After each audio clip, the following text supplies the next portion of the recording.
Bonjour à toutes et à tous, bienvenue sur cet espace éducatif. Je suis Vguiri Mariam, professeure d'informatique au lycée UTIC de Bizerte. On doit l'encadrement et l'encouragement à notre chère inspectrice, Madame Laila Larliou. Donc, on va consacrer cette leçon pour les structures simples et les fonctions dans la leçon du langage JavaScript destinée aux élèves de la 4e sciences de l'informatique, matière, technologie de l'information et de la communication. Avant de commencer, je vous demande de préparer vos PC portables ou de bureau, vos tablettes ou bien des smartphones munis d'une connexion Internet, de télécharger l'application QR Code à partir de Play Store ou App Store ou bien préparer le navigateur pour saisir le lien qui va être affiché à la fin de cette leçon pour suivre avec moi l'évaluation. Dans cette leçon, j'ai utilisé des codes pour bien me suivre. Le premier code pour la question de réflexion, le deuxième code pour les connaissances, le troisième, c'est pour la construction de connaissances et le dernier code pour les messages d'attention. Le plan d'aujourd'hui, on va commencer avec un rappel de connaissances, suivi des structures simples, les variables, les types de données et les opérateurs. On va définir les fonctions et à la fin, on va terminer avec une évaluation. Vous êtes prêts? On va commencer le rappel. Première question. En JavaScript, la syntaxe d'écriture d'un commentaire est. Donc, plusieurs réponses sont correctes. Oui, il s'agit de la première réponse et la dernière réponse. En JavaScript, les commentaires donc sur une seule ligne commence par le caractère double barre et lorsqu'il s'agit d'un commentaire multiligne, il va être encadré à part slash étoile, étoile, slash. Deuxième question, un script JavaScript peut être placé entre les balises head et slash head, entre les balises body slash body ou dans un fichier externe .gs. Les trois réponses sont correctes, oui. Mais pour cette année, vu l'allègement du programme, on ne va pas écrire le script dans un fichier externe avec l'extension .gs. Troisième question, un code JavaScript est délimité par les balises script language JavaScript, script language entre deux guillemets JavaScript slash script ou script slash script ou bien script JavaScript slash script. À votre avis, quelles sont les bonnes réponses? Oui, on a ici deux bonnes réponses. Il s'agit de la deuxième et la troisième. Oui, on peut écrire le code JavaScript entre les balises script et slash script. Quatrième question. Donc, on va rappeler la hiérarchie des objets d'interface. Voici la page s'abonner.html. Donc, ce qui est encadré en rouge, c'est la fenêtre. Oui, c'est la fenêtre Windows. Dans la fenêtre Windows, on trouve le document. Dans le document, on a ici le formulaire. Dans un formulaire, on peut trouver des textes, des boutons radio, liste déroulante ou bien des boutons. Donc, à votre avis, comment accéder au contenu de l'objet T1 du formulaire nommé Form 1? Donc, plusieurs réponses. X est égal à window.document.ta.value ou window.document.form1.ta.value ou form1.ta.value ou directement x est égal à ta.value. Ici, oui, ça c'est une bonne réponse, mais on peut encore écrire form1.ta.value. Donc ici, faites bien attention, il faut toujours suivre les hiérarchies des objets. Donc, commençons par notre premier objectif de cette leçon, ce sont les structures simples. Reprenons le site Santé Plus vu dans la leçon HTML. On se propose de calculer et afficher l'IMC d'une personne à partir des valeurs saisies de sa taille et de son poids. La formule mathématique correspond au poids divisé par le carré de la taille. Notre objectif alors, c'est utiliser les entrées et les sorties en JavaScript. Analysons ensemble notre activité. pour calculer l'IMC, on doit saisir le poids, la taille de la personne. Donc, en JavaScript, c'est la méthode de prompt de l'objet window qui permet la saisie des données dans une boîte de dialogue. La syntaxe est la suivante. Nom de la variable est égal à prompt, message entre deux guillemets, virgule, valeur par défaut. Et si la valeur par défaut, c'est une valeur facultative. On continue. Pour afficher l'IMC et en respectant le format suivant, votre IMC est, donc en JavaScript, c'est la méthode alerte de l'objet window qui permet l'affichage dans une boîte de dialogue. La syntaxe est la suivante. On peut écrire soit alerte message ou alerte expression ou bien évidemment un message mixte, alerte message plus expression.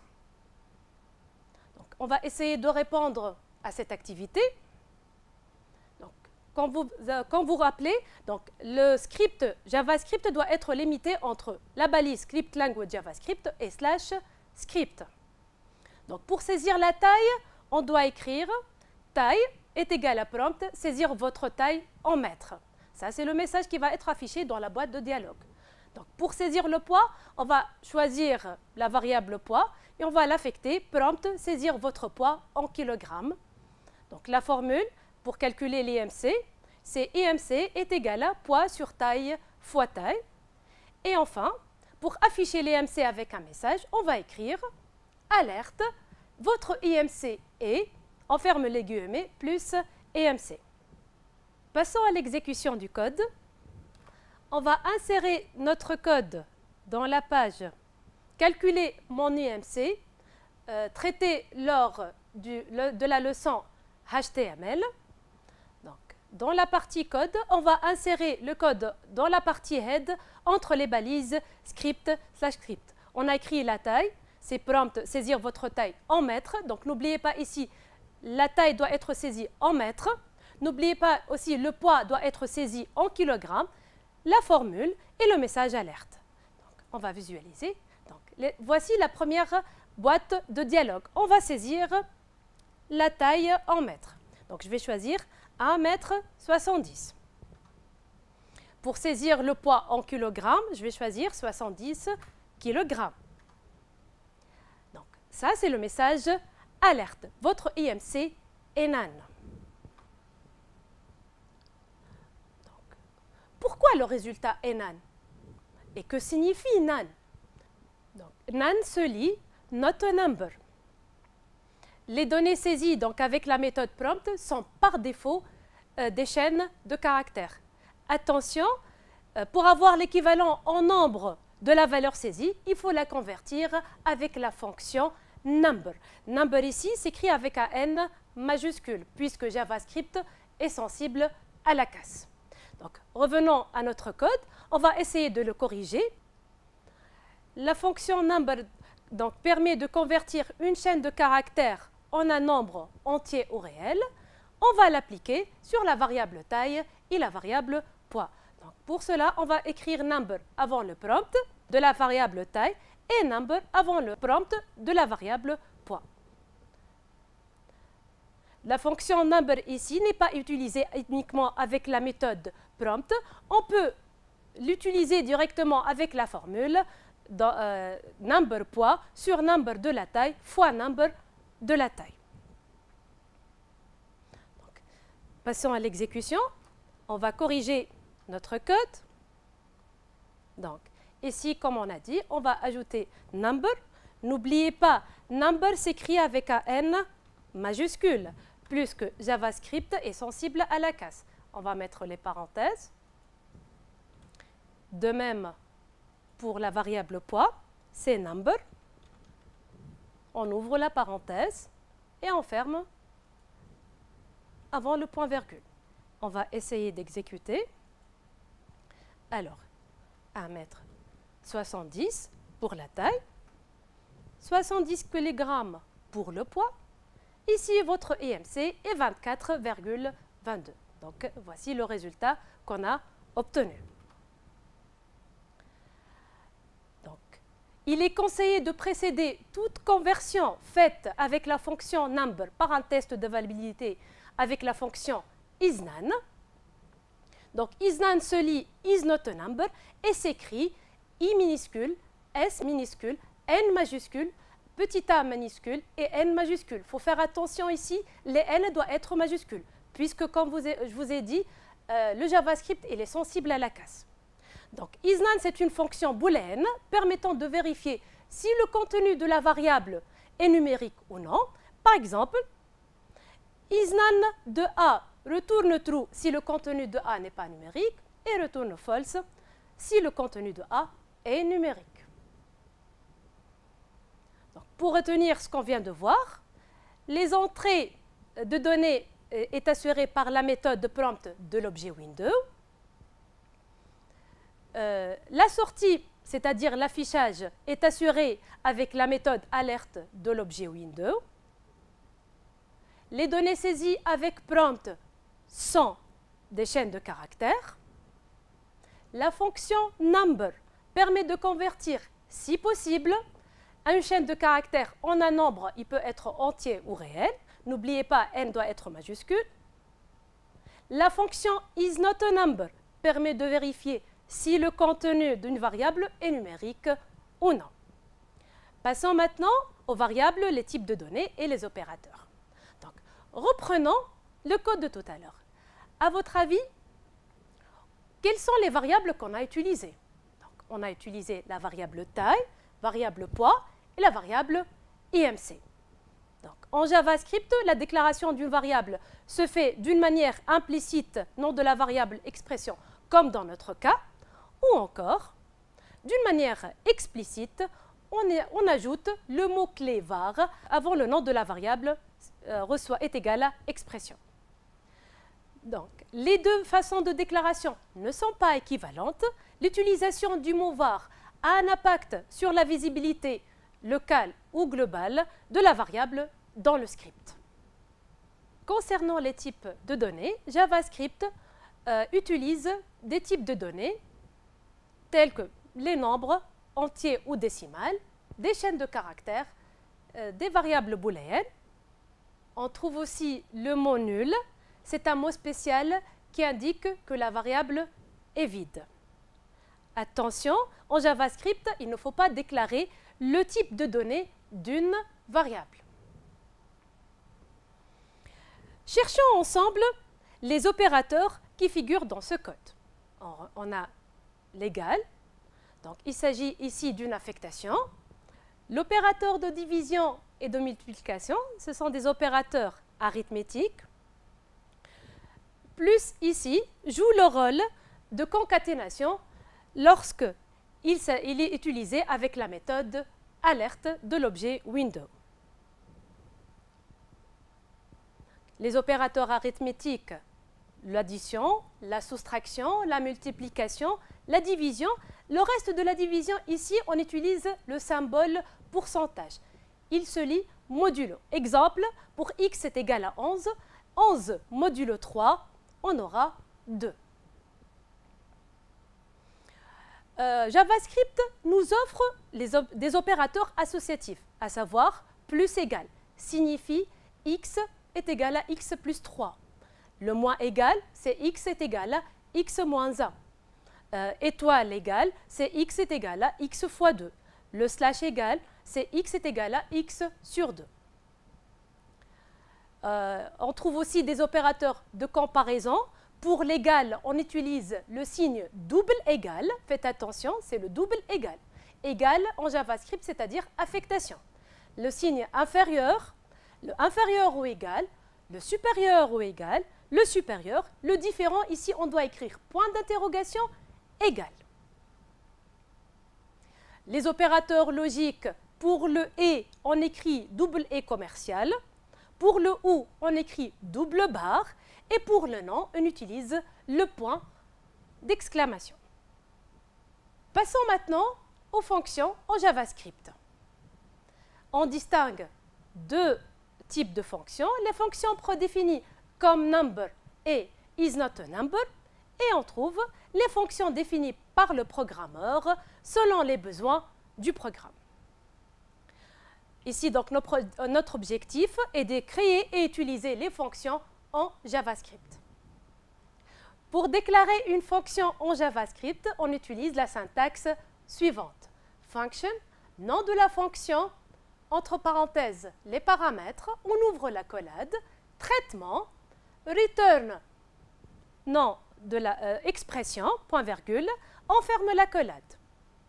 Il est possible de définir une fonction sans l'utilisation de la clause return. Les fonctions sont souvent déclarées à l'entête du document et appelées via des événements qu'on va voir dans les séances prochaines.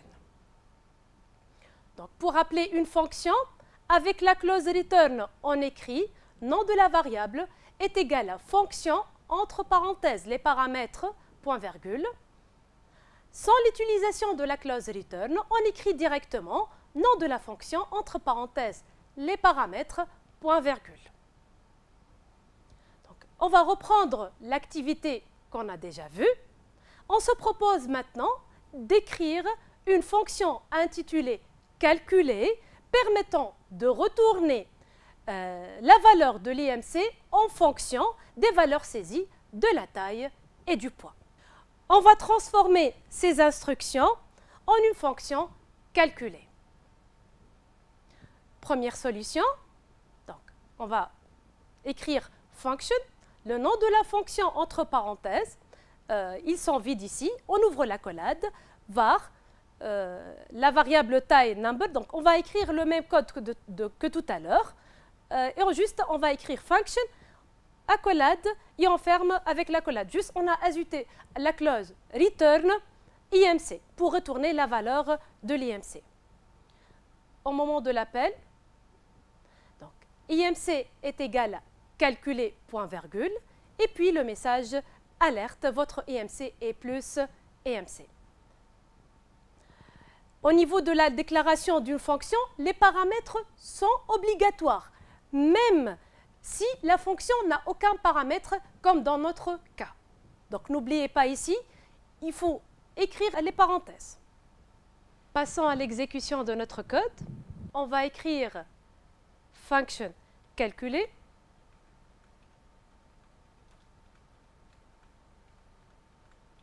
Parenthèse ouvrante, parenthèse fermante. On ouvre l'accolade, la taille, le poids, l'IMC. On va écrire return IMC, point virgule, et on ferme l'accolade. Donc l'alerte, on va l'écrire au moment de l'appel entre les balises body et /body. Donc n'oubliez pas d'écrire script language /script. C'est le message alerte. Donc, plus IMC, on va écrire appeler la fonction calculer. Parenthèse ouvrante et parenthèse fermante. Testons le code. Donc, ça, c'est la première invite de dialogue. On va écrire 1,70 m. Le poids, 70. Donc, on a ouvert. C'est le même résultat. Proposer une deuxième solution pour optimiser le rôle de la fonction calculée. Donc, le rôle de la fonction calculée, c'est de retourner la valeur de l'IMC et non pas la saisie du poids et de la taille. Dans ce cas, on doit les faire passer comme paramètres de la fonction calculée. Donc, pour la déclaration, on va écrire alors fonction calculée taille, virgule, poids. On ouvre l'accolade, on écrit la formule return IMC /script. Au moment ici de l'appel, on va écrire la variable t, c'est-à-dire la taille, number prompt saisir une taille en mètres. Pour le poids, on va écrire la variable p, c'est number prompt saisir votre poids en kilogrammes. Et pour afficher le résultat, on va écrire alerte, votre IMC est calculé. On va remplacer poids par P et taille par T. Donc, enfin, calculer T, virgule P. On va essayer d'exécuter le code. Donc, revenons à l'onglet code. calculer taille, virgule, poids. On va enlever les deux zones de saisie. On va les faire passer dans la partie d'appel. Donc, ici c'est T. Et ici, c'est la variable P. Au moment de l'appel, dans l'alerte, on va écrire T, P. C'est taille, poids. Donc, exécutant le code, donc c'est le même résultat, 1,70 m. On va reprendre les mêmes valeurs que tout à l'heure. Donc, vous voyez, c'est le même résultat. Retenons, les parenthèses sont obligatoires au niveau de la déclaration ou l'appel d'une fonction, même si elle n'a pas aucun paramètre. Toute variable déclarée dans une fonction sans le mot clé var a une visibilité globale. Et toute variable déclarée dans une fonction avec le mot clé var a une visibilité locale. On est arrivé à la fin de notre leçon. On va essayer de tester ce qu'on vient de voir. Donc, n'oubliez pas de préparer vos tablettes ou smartphones. Vos PC, vous lancez votre navigateur. On va saisir le lien. Alors, prenez vos smartphones et scannez le code qui s'affiche sur vos écrans. Pour tous ceux qui vont utiliser le navigateur, vous allez saisir ce lien. https://quiz.net/q majuscule / .d'interrogation B minuscule K majuscule 2 Culan J et grand G. Vous êtes prêts? On commence. L'évaluation contient 12 questions. Vous cliquez sur suivant. Ici, vous devrez saisir votre nom ou votre pseudo. Exemple, je vais écrire, donc c'est mon nom, Sevgiri. Prénom. Vous pouvez saisir vos pseudos et votre établissement. C'est Bizert. Donc, vous cliquez sur suivant. Première question. La syntaxe pour saisir une valeur à partir du clavier est nom de la variable est égal à prompt, message entre deux guillemets, virgule, valeur par défaut. Nom de la variable double égal prompt, votre message, valeur par défaut. Ou bien la troisième proposition, nom de la variable est égal à alerte, message. Allez-y, répondez. Suivant. Question 2. L'objet de la méthode window qui permet de l'affichage est print, alerte ou bien write-ln. Question 3. Une chaîne de caractères est encadrée par les caractères de ponctuation, les guillemets, les chevrons ou bien les apostrophes. Plusieurs réponses sont possibles. Suivant. Question 4. L'instruction correcte pour afficher le message Hello World est. Donc, la première proposition, alerte Hello World, apostrophe au début. Deuxième réponse, alerte Hello World entre deux apostrophes, point virgule. Alerte Hello World entre deux guillemets ou bien alerte Hello World. Passons à la question suivante. Question 5. L'opérateur qui renvoie le reste d'une division est le pourcent, le double barre ou le slash égal. Question suivante. L'opérateur qui exprime le ou logique est pourcent, slash égal ou double barre. Question suivante. La fonction permettant de convertir une chaîne en une valeur numérique est prompt, number ou bien is not a number. Question 8. La fonction permettant de vérifier si le contenu d'une variable est numérique ou non est none, number, is none. Question 9. L'expression indiquant qu'une variable est vide est none, nul ou bien not nul. Question 10. Le résultat du code ci-contre est -1, 5 ou bien 23. Faites bien attention. Var n est égal à 2 entre deux guillemets. N2 est égal à 3 entre deux guillemets. Résultat est égal à N1 plus N2. Alerte, résultat. Question suivante. L'entête de déclaration de cette fonction est-elle correcte? Function, test, entre parenthèses, P1, P2. Oui, non, il manque un point-virgule dans la liste des arguments. Non, il manque un virgule dans la liste des arguments. La dernière question. La visibilité de la variable A est locale dans la fonction.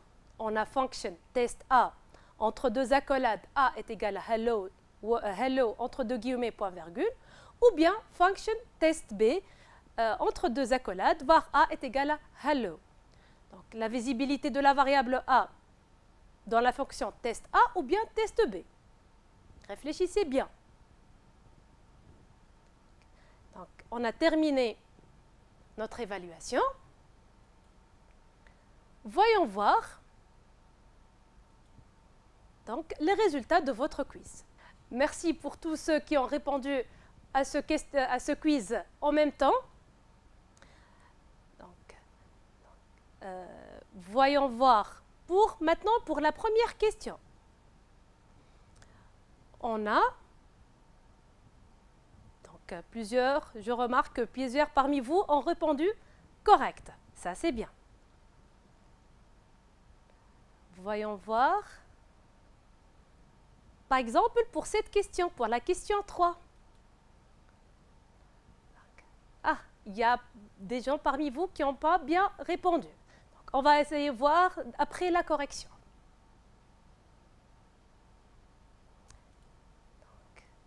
Donc, si on va voir maintenant la question concernant la variable locale, ici, par exemple, le résultat du code est...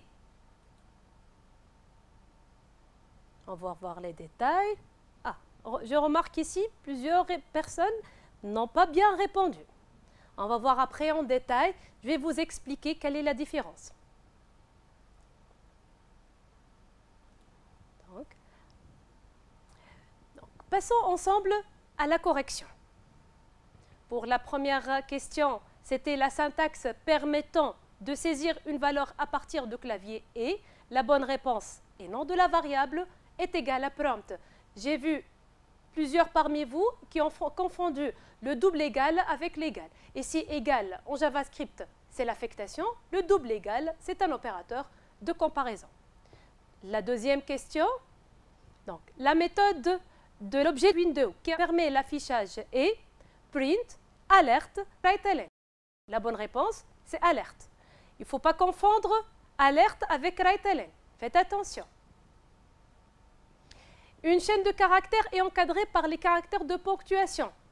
Donc, ici, les deux bonnes réponses, les guillemets et les apostrophes. Il n'y a aucune différence entre les guillemets et l'apostrophe.